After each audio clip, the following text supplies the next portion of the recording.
Battleship Jeopardy is a fun review game that can take place before a quiz or a test, or even after a vacation or long break to help refresh the memory of the students. This template can be found on Smart Exchange. The URL for this is located here. When you go to this URL, there will be a download button and it will download a file, which can then be opened in Smart Notebook.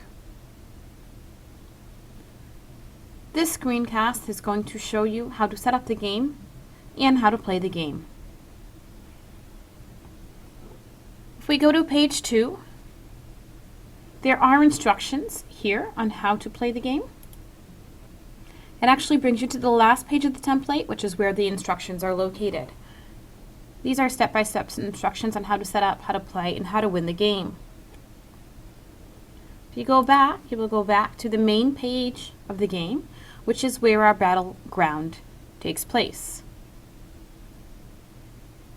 First, we need to set up the view. The best way to do this is do a dual display view. To do that, you want to go to this monitor icon. This might look a little different depending on which version of Smart Notebook you have. I have one icon and then it gives me additional choices. You may have 4 icons though. Instead of having all of these under one icon, you might have one icon for each. Okay, the dual display icon has a monitor with 2 pages side by side, and that's the view that we're going to look at. Once we do that, we can see 2 pages side by side, and it's shrunk them so that we can see the entire page. This is the view that we want to set up the game with and play the game on. Now if I click over here on page 3, this is the ideal view for playing the game and for setup as well. The battleground is placed here, and the different locations and choices of battle places are shown here. To keep this displayed like this, what we need to do is pin the page. Okay, the page that we're going to pin is the Battleship Jeopardy battleground page. If we click on this page, you can notice that it gets highlighted in a pinkish color, and then we know that we have in fact selected the page. What we want to do is pin it so that the page is always going to remain here. To do that, you're going to go to your View menu, go down to Zoom, and in that menu it says Pin Page. So if we go ahead and pin the page, notice that we get little thumbtacks here, which tells us this page has been pinned. Now if I go and click on page 3, my pin page moves over to the left and my page 3 is shown on the right. So I'm going to continue to use this view to not only set up the game, but also to play the game as well. The next part of the setup game is to hide your ships. To do that, you simply click on the ship and drag it to a cell location. Now if a team finds the ship, they are awarded 1 point. However, you can add a little to the game by maybe awarding 2 or 3 points for the bigger ships. You just have to remember where you hid the cell, where you hid the ship, and then you could make the question, in this case the question A5, if that is a 5-point ship, you want to make that question a little bit more difficult.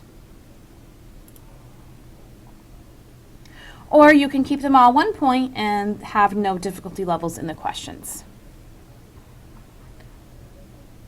Now that the ships are there, we need to hide the ships. To do that, we're going to use our Select tool to select this table. When we do that, the table is bordered with a dotted line, and it has a triangle box here, which tells us we have some choices. If we click on that triangle, one of the choices is Add Table Shade. When we select that, all of our boats are hidden in our table. Now the last thing we need to do is enter our questions. To enter a question, you simply click on the location of the question, and then you double click here. You're going to highlight and then you will type your question.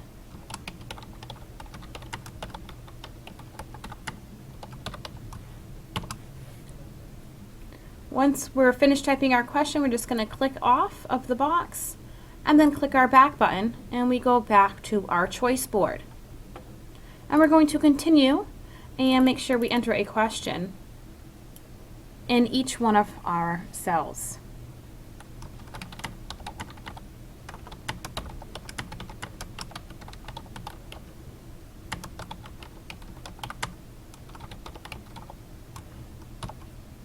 I'm just going to click off and then go back.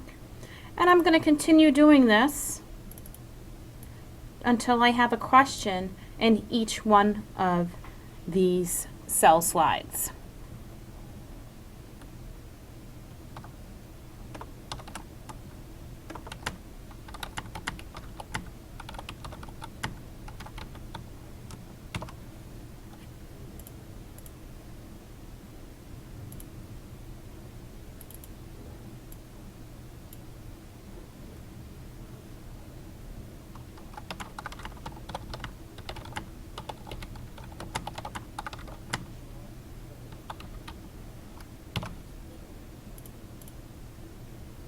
Okay, so if we assume that I've answered posed a question in each one of these locations, now we can be ready to play the game. Okay, so you're going to have it all set up. You're going to hide your ships. You're going to add your cell shade. You're going to have all your questions in. You're going to have this view set up, and you're going to have the Battleship ground page pinned. And now we're ready to present it to the students to play. So the students will be separated into crew 1 and crew 2.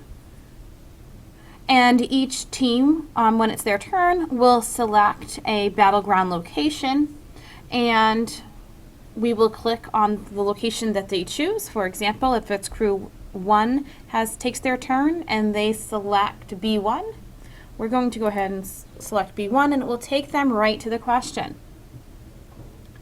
If they get the question correct, we can go ahead and reveal B1 by just simply clicking on it. And we can see there is no ship there, so no points have been awarded. And then we're going to go back, and crew 2 is going to have their turn. And if they select A1, they're going to go to their question. Is Battleship Jeopardy fun? If they answer the question correctly, we will reveal their cell choice. Or you can have students come up and click on it on the smartboard to reveal it, to make it a little more interactive. So if a student comes up, they get to click on cell A1, they find that they were awarded a ship.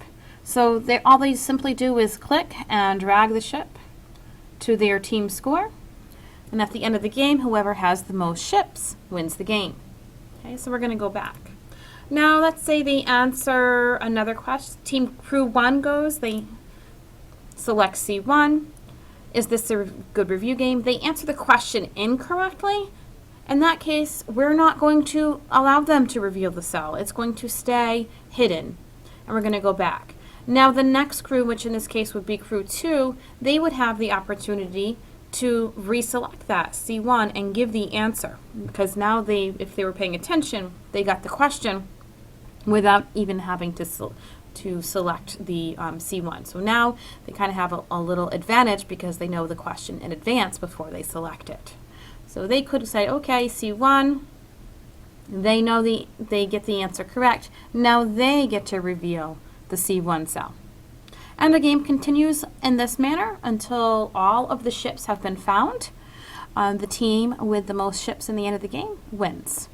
And like I said, you can add another level to this by assigning more points to certain ships and maybe having some more difficult questions in the cells that those ships are hiding.